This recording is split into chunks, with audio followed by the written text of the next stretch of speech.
to the fee.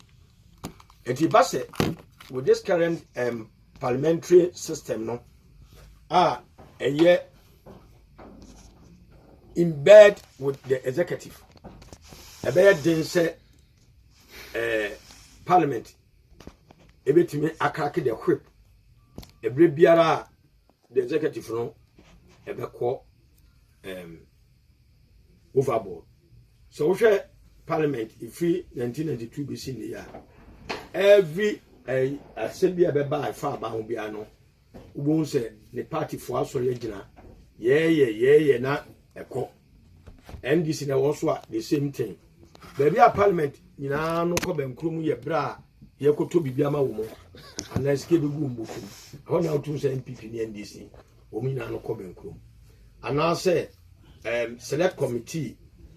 Omo that's why I also know omunya allowance enya entwobo no enti say ena Mr. Mache eyobi a wo kira de wo tech obe na akora bi ofa ne nsem na nsam ne ya na akwatra radio so adidi atema na yama na akoye MP okoye MP a afi privileges ni incentives numerations a obenya no utu say Mr. Mache ko kira na de no o many baby and fee na pe akoye ye be ho nya institution so we parliament sisi ya enyama bebre ho so mu yama ya mu ntime nyama ye na omo e focus na akoye se ye be pe bibi akoye fie etiama ene obia e pressure obekọ na ya hwe ne ye bedroom lebi no money class na ye de prepositions akoye nim no e bedroom lebi obi kwa koto cocaine enya ska e dia ba be pre to me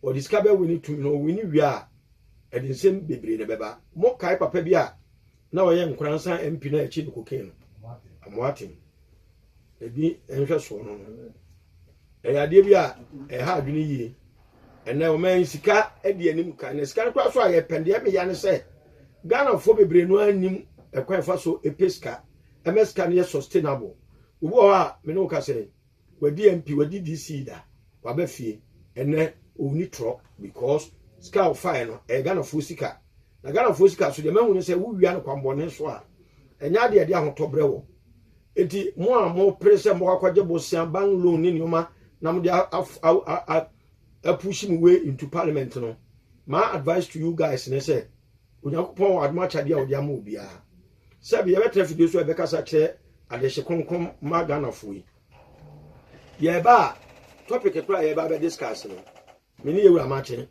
ye nye privy to it but e beto a Onyankopon ma ye nimdia sonko a yetimi pensem ma eto amanfo akoma so e achede ne yamede amaye eti obia wo de se ba bia wo fi se wo strength wo no no ahwe no aye ho adwuma yiye but enye se obia kubi nti wakonya sika enti mesume kobi asanfo ka se bia na me de pa wo se asanfo se ade a obi die ni fie yiye no etimi so se obi fie parliament kuro ya so bia kwa konya omu kwa hye wo eti Ghana fo edimpa eyesna honya se ya ntia se ni amoye bra saa ebebo ye bra ne basa saa kopem se obo ade yesu so obeba ene uhwemu a enye ake champion oye ex head of state ni man yeska for Ghana JJ Rollins enye ni man yeska for Yewura Akufo enye ni man yeska for Kwame Nkrumah kra de areho it tells you say upeska kra so di jama etimu mu yeska for so why don't we do the right thing na ya mo Ghana enko nim keti mi da ba se nyina etitia wa the American say omo adwene a omo kwaje bosia obitimi kwaje 300,000 no atwetwa amama mfo no ko parliament we will say the constituency for ato abama ne wanka sa wunu no na hosere anche na we certain MP ubo say bosia na ko kana akobo to ho na wutwa nwie na the next election is at the corner ubo so biso akogada 600,000 no dia ba betu because the sana uboto ho e bia no biso de ba be you free eti commercial democracy na ye practice here the winners take because I say every day in every idea I can watch it, but it's because you take Obi Sarah's mobile. Yeah. Or say lecture in your businessman. Emma need 500,000, which is 5 billion. And the real one or the man delegate at the end of the day, in the 12 man. And I was like, wow, or co-pilot internally. If you ready 5 billion. And your general election. That be internally. Katie, and your man will so what to tell a coffin fired by Nano, yes, sir. NDC ni MPP. Uma create poverty environment amagana for. And Uma sign institutionalize poverty. So NDC ni MPP. Umu policies ya umude benyina no a sluggish. Montra fi ni hiamo. Na emfa bi kakra kakra bi mefa mo hwena no. Na mu medi achi. Umu enu nyina ma umu di magana for ano. Ene metiade bi se wo si leap enipa wo da so etwe mo ka no ekonanim party apparatchiks eno mu kike sika ma wo Ghana sika mu tugu etu obi to house me pressure bo so me be so na so makwa akotwe me dina makwa sika didi very bad me se policies aba we mi enu dia ba nyina na ye sluggish policies populism se be ya ye beto aba amaye wo hwe omu ene ye ne esu ne ban ne niam a omu ye no a omu mo hia ye mo sebe ya nipa ni nte aketi na me kwa network bi so e okrum a wonu say parties ni akotua ska so mo ma me ma because me educate Ghanaians ama o ma meja hoko yes e kira mo say fact e kira mo say empanifo na omu die so no omu nya omu adwene say umbeboa umpese umu keep in poverty in perpetuity se betra we hiamu saa eno adwuma ena sisi umu yemaye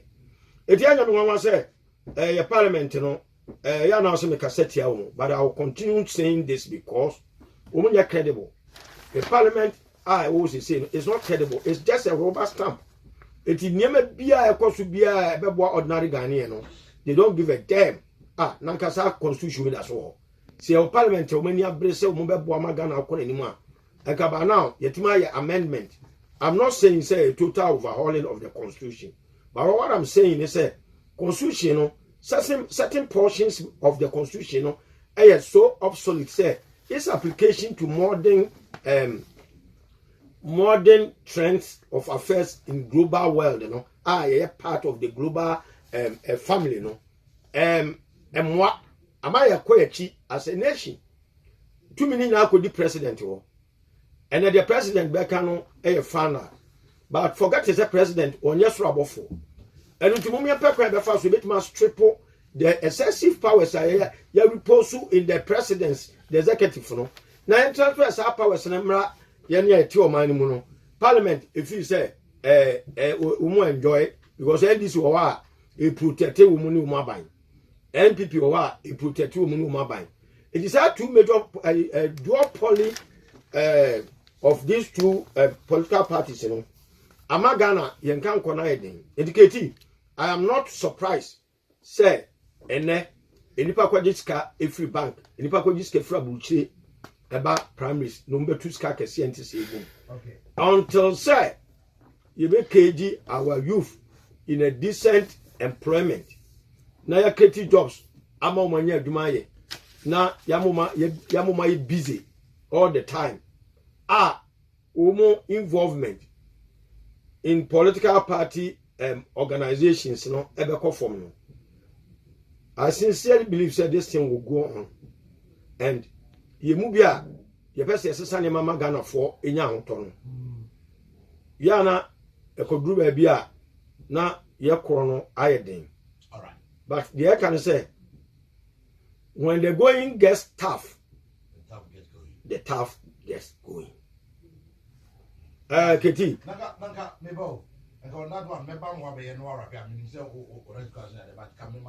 Oh, yeah, sure.